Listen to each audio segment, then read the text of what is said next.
Victor for Dan Victor Does. And this is Mental Chillness. I decided to try to go live again. Not try, but do. Because I had done one from Twitch directly, and now this is for.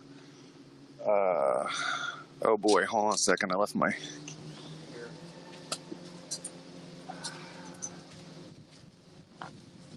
So I did one directly to Twitch. Now this is a second one that's doing through Restream from the phone.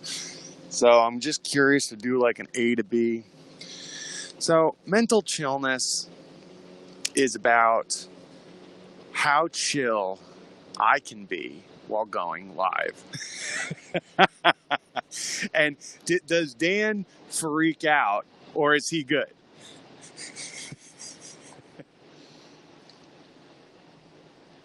So coffee from the Thermos, folks. I'm not, I have all these words and stuff, but at the end of the day, Dan Victor Does is the podcast that it's like trying to come out with these realizations that, who you are, refine. I mean, for me, as an artist and a musician, as a creative, it's not, you realize it's not so much about the medium as it is about the impact. I'm looking for it to have an impact on viewers, on myself. If I'm able to think a bit differently, what does that say, or how does that help somebody else?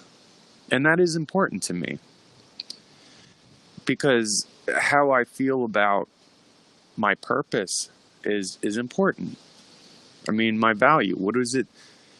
My value isn't determined by how much money I have in my pocket, or how much people love me, or how many lovers I have, whatever. It's more about, what kind of an effect can I have that's, lasting. And maybe, people interpret these things differently, trying to bring about their own happiness. Being happy doesn't require anything except yourself, your mind, your body, your spirit. So I'm just wondering, I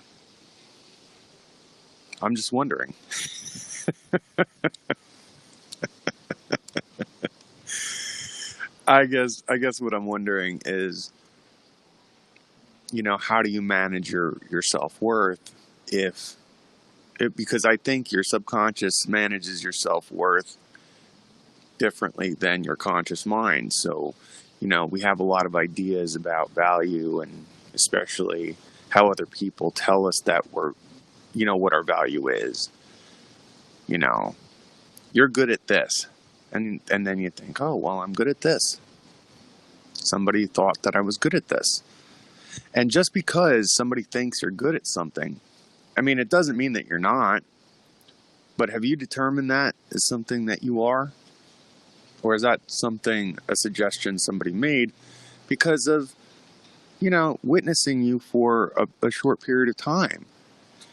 For me, the reason I chose Dan Victor Does is because Dan Victor does a whole lot of things. And I wasn't exactly sure what I'm going to do, but it's also about action. It's not about talking. Because I'd messed around with different ideas for the show. And Dan Victor speaks, Dan Victor talks, Dan Victor says. But, all of it was more about my opinion rather than my action. And I want to be doing things besides just talking about them. I want to show things like Dan Victor Does. I also was thinking Debbie Does Dallas kind of a thing. Dan Victor Does whoever, Dan Victor, not that it's a porn thing, but like Dan Victor is doing this, Dan Victor is doing that. So he could be interviewing this person. Dan Victor Does Sting. Dan Victor does Mariah Carey. I mean, although Dan Victor does Mariah Carey, has like it may have like a little innuendo kind of a talk, but like that's also something that's like, is that what he means? No, he doesn't mean that. He means that he's interviewing them. So Dan Victor is doing XYZ. And I'm just, and as I talk about it here, it's maybe helping me process some of these things inside. I mean, that's part of the reason going live is so is so important to me. It actually does help my process. So hopefully, what I'm processing is helping someone else out there. And again, it is just me. So my phone, my equipment is behind the scenes. I am front, and that's it. I mean, eventually it would be really nice to have a little team, get some folks involved, and maybe I do, maybe I will, maybe they're around. You want to be part of Team DVD? The DVD club.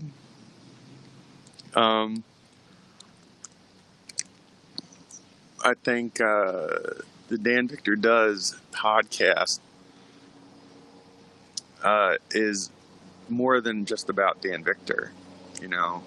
It's Dan Victor's lens upon, and isn't that what anybody else is really doing? You have Complex, you have any of these other, the New York Times, the Washington Post. These are all, people sharing information through their own, lens. What I'm doing is no different. I'm just being very direct about who is giving that. There's no question where this is coming from. It's like, why don't you say it's Jeff Bezos coming from, or MSNBC, Bill Gates coming from, Bill Gates does, because they don't want to have accountability. They want to be deception, in my mind, or taking away the idea that you are, I don't know if deception is the right word, but perception. Your perception is not attached to the brand that they've created for themselves, because, but that's why I like somebody like Gary Vee, because Gary Vee is just like all across the board. He doesn't say, okay, Gary Vee, it's me, everything, every platform, everything. I'm making it available to everywhere. But as I was doing some research, because I've been doing some research on the show, it's interesting because YouTube offers something, Facebook offers something, Instagram offers something. And it's like these different places you go. Like in your life, if you think about your street, you go down and there's different places. Sometimes there's a supermarket, right? I think of Facebook as like the supermarket. Anything, the super Pioneer, the super Acme, whatever you want to say. Sam's Club, BJ's. It is the ultimate store because it does a little bit of everything and it has a good reach. And most people shop there, or at least have shopped there at one point in time. Maybe you're saying, hey, my mom shops there, so I want to go to a place that's a little cooler. Maybe I want to go to the Village, and go to some places and some shops. So that's how I sort of feel Instagram is. Instagram is like, it's not quite mainstream.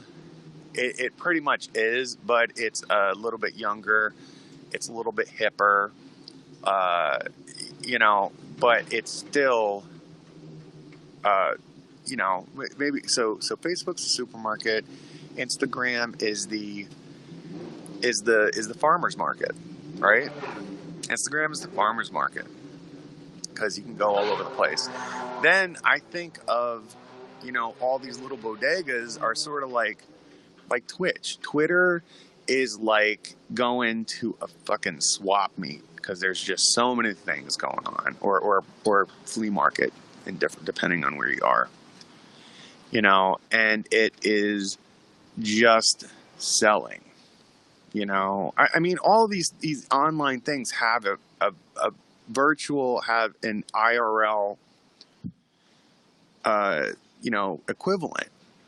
I mean, that's why I think the experience is so interesting, because we are connected to the digital experience through our own actual experience. It like, no matter how close we get to, like, because I was doing VR over here at the ranch. By the way, I'm at Neverland Ranch, drinking coffee from a thermos. I'm very excited. I'm trying to keep talking until somebody comes out here, because I'd love to have a little guest. But until that, well, maybe not until, because who knows how long. It's very tranquil out here. Created a nice little space for the garden at the Neverland Ranch. Who would think that this is Brooklyn? This is Bushwick. I mean, maybe you might. So, I'm feeling some things out, and it's about doing them. And it, last couple days I've been thinking about all these things and writing them down in my notebooks, which I do. I mean, I brought these out because I was like, I really want to share some of the process. And the thing is that there's so much process. I mean, some of it is, I will say, is affirmations. I'm doing a lot of studying about how to bring things into reality. For instance, some of this stuff has to do with God. I don't know how people feel about God, but whether you believe in God or not, the power which somebody calls God still exists. What, depending, your personification or your clarification or your naming of this thing does not change the fact that there are some universal laws. However you want to name it, you got to give a name to something. So there's just a lot of people that have branded themselves and said, hey, this is my God. This is the way I choose to see him, and this is how my group of people choose to see him. That's the way I see religion. Is just a group of people who have set upon a certain way of studying God and practicing God in their own way, and practicing their relationship with God. But there's some very universal truths across all of them, and that, I think, is the respect about culture and religion. Is that we've developed, this is time, this is generations. We have spent time and love and care creating an environment which we call our own. Wow, it's kind of cool. It's a bit breezy, but still getting some nice sound, folks. I'm so happy. Thank you. Yeah, I think the restream option. Just going back, because I mean, we're talking about like this stuff, the mindfulness, and I have these books. There's a couple books. Some of these books are sort of like wrapped in with the to-do list and how to think about what is my I'm really trying to like solidify one thing, just one thing. So if I have to say one thing, it's Dan Victor does. But mental chillness is something that's very important too. So what are all the things I'm thinking? Okay, so these are segments. Mental chillness is talking about how I can chill myself the fuck out. How can I focus? My God, I swear they're just fucking hammering. You hear that? Just fucking keep hammering. Like it's gonna be doing anything. What the hell are you actually hammering? Are you hammering rust? Do you hear that? Anyway. How do you get chill? How do you? Yeah, I mean, it's driving me insane. But you know what? It's also something that you focus on. Is like, if this is something I'm focusing on. It's been going on since the time I went live. And maybe I'll listen back to it and be like, oh my God, I can't believe that was going on. But right now is like, what's in my mind?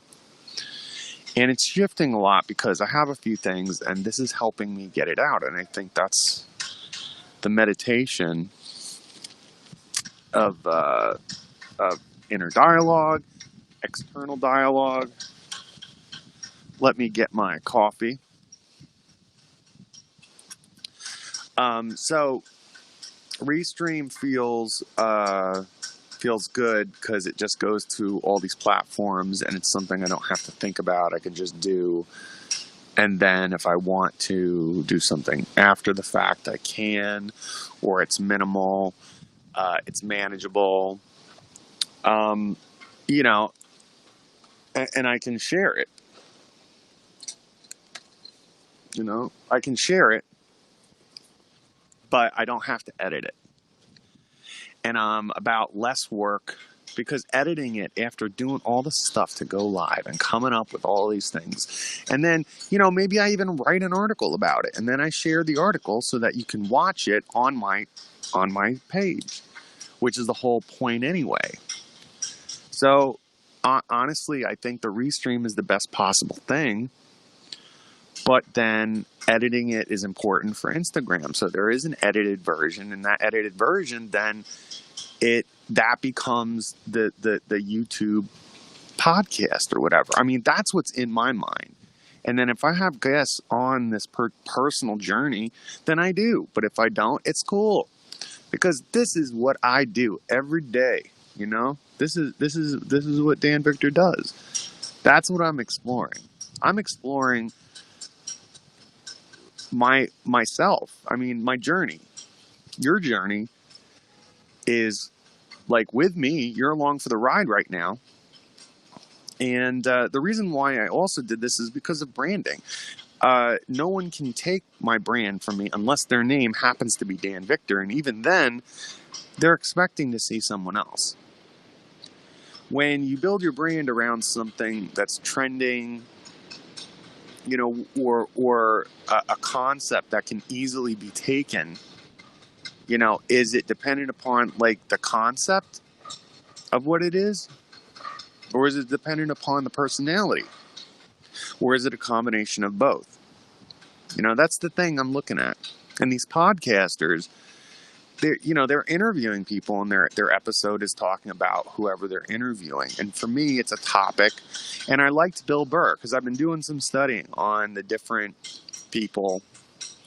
And I kind of like the idea that, I mean, it would be great to be able to talk to y'all. I really would. But at the same time, I can't derail my thoughts.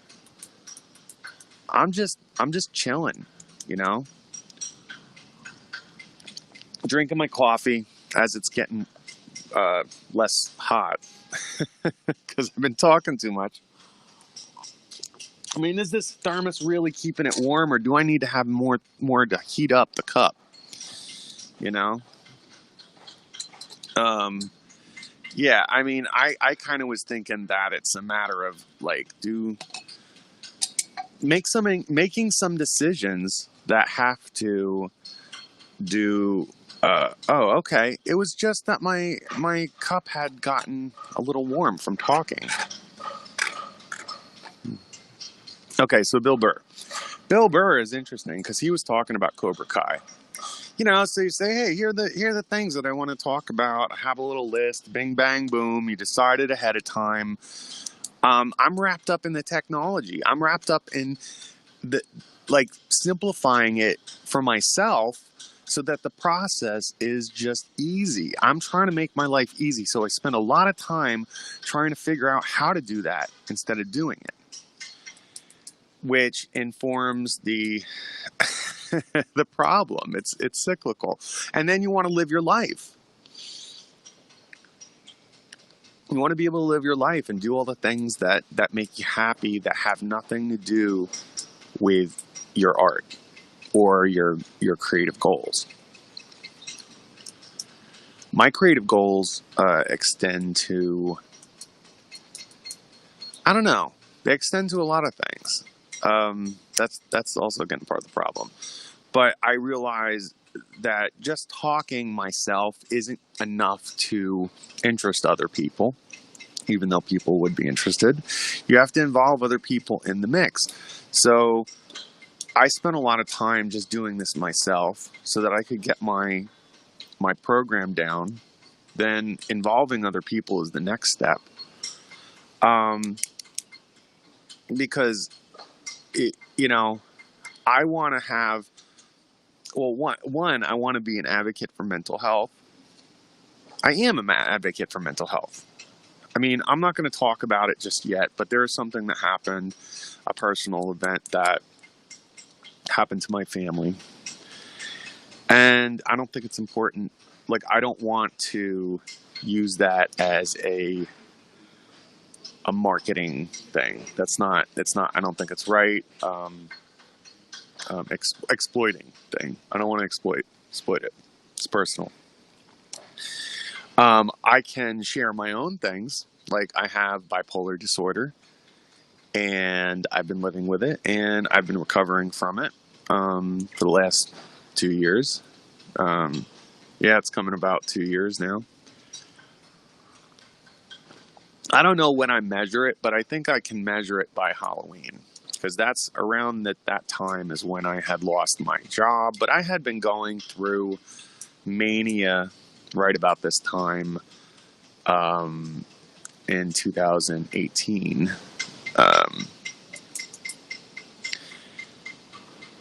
I guess the point is what I was talking about with Bill Burr is I like how Bill Burr kind of jumps around and he just talks, he rambles, he does his thing, he gets off. Now that may appeal to some people, it may not appeal to everyone, and he's doing a little this and a little that. Got to be true to yourself. I like that. That appeals to me because it doesn't involve a whole lot of people. It's like, I like playing in a band. I love it. But playing by myself, I feel like I can do it better. And even if it's not the same thing, the impact I can have is of a higher quality. With a band, it can have the same impact, but it takes a whole lot of extra work. But sometimes it helps you do things because there's things that you don't have to do. Whichever way you cut it, you're going to have to involve other people in your process. Because it's impossible to do as a one-man show. So the trick that I think about is like, how do you make something that everybody can be a part of, yet supports their own thing? And that's why I have the platform, because I'm doing what I'm doing, regardless of turning anybody else on. But I don't want to exclude what I'm doing from turning anybody else on. So I wanted to build a platform after being at Pop Dust, do it the right way, and do it in a way that can represent people in the way I can. I can be selective. I can choose what I like.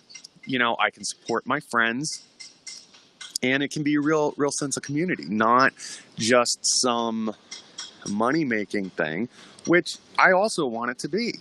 Let's not get it twisted. I want to monetize the fuck out of it, but I don't believe in over advertising. I believe in peripheral marketing. I believe in sponsorship. I believe in doing some ad reads and doing things that are non-invasive to the process. If I said, hey, I mean, bringing attention, maybe we do an unboxing, but I unbox it and it's fun, whatever. I don't care. I don't care. I hope that what I say resonates, but if it doesn't, that's cool. That's why there's so many other motherfuckers out there that you can listen to or change the channel. It's the same thing with what I think was going on with Howard Stern. He's like, listen, if you don't like what I'm saying, then you can just turn it off. But people would listen to him not because they wanted to hear what he had to say, but because they wanted to be pissed off. It's sort of like watching Fox News. Now, for me, it's like, can you believe they're saying that? And I have to say, is like, I definitely lean left, especially on social issues. But Rachel Maddow, like, she's so like judgy. She's judgy, man. She comes down, and it's the kind of way, it's the kind of sensationalism that I feel like Fox News completely exploits, the sensationalism. While is there certain other people who, get extreme, but they're a little bit more, news delivery, and it kind of is a lot harder to tell that they're pushing an agenda. But with Rachel Maddow, you can tell that she's doing that on the far left or whatever fuck thing. I happen to like Rising, uh, with Crystal Ball and Cigar. They are fucking awesome. But I'm gonna wrap this up just because this cup of coffee is good, but I need to finish it. I need to finish up. Let's just put it that way. So I'm going to leave you with this. Whatever you're trying to do, talk it out, take time, but realize you're going to get to it in your own time. And I got to realize that myself. Just keep moving along, and it'll eventually make sense. But simplifying is always a good choice. But sometimes, what is the choice to make? That's where we think so much.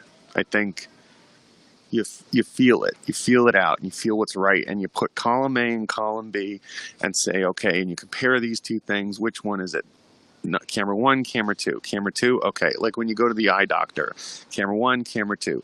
Is it this one better or this one better? And then he goes back and eventually gets close to the eye doctor gets closer to the prescription that you have. That's sort of how I feel about this. It's like, it's not like, okay, now I've figured it out. I think it's just, just start and realize that, even though you want to be here, and it's easy to say once you've gone a certain amount of time, like it's very easy for me to say, hey, I want to learn, guitar takes time, folks. You got to take time to learn it. I mean, I've been playing guitar since I was a little kid. I mean, before I could actually know how to play, I was playing it as a little child. And then I learned how to play it a little bit later, like in high school. I played bass in junior high, and then, and I started learning more musical instruments and, focusing on art too then. But I was doing writing before that. And, it's very easy to say, hey, give it some time. But that takes years sometimes before. And you're like, well, man, I'm thinking about all this time it's going to take. I want to do it now. And be like, yeah, well, enjoy the journey, enjoy the ride, because all of those experiences of frustration, you're going to call back upon to relate to people who are going through those same things in the future.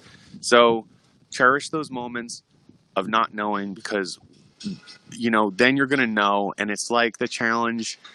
You're going to miss the challenge, but it doesn't matter where you are in the future. All it is matters right now. Be excited about where you are right now. And don't ever let anybody tell you that those moments don't matter, because where you are right now is important for you. Just because somebody else is further along doesn't take away the fact that that is good for you. That is what all these people who have gone before, who are at a higher level, started at. They all started at the same place you are now. So don't ever feel, I'm not going to tell you how to feel, but like, I suggest, not indulging the feelings of not being enough. You're exactly enough. You're exactly who you need to be, and you're in the place where you're exactly in the place you need to be. So be excellent to one another. I will be signing off, but, hey, man, this is Dan Victor for Dan Victor Does. I'm here at the beautiful ranch, the Neverland Ranch here in Bushwick, New like Bill and Ted say, be excellent to one another and party on, dudes.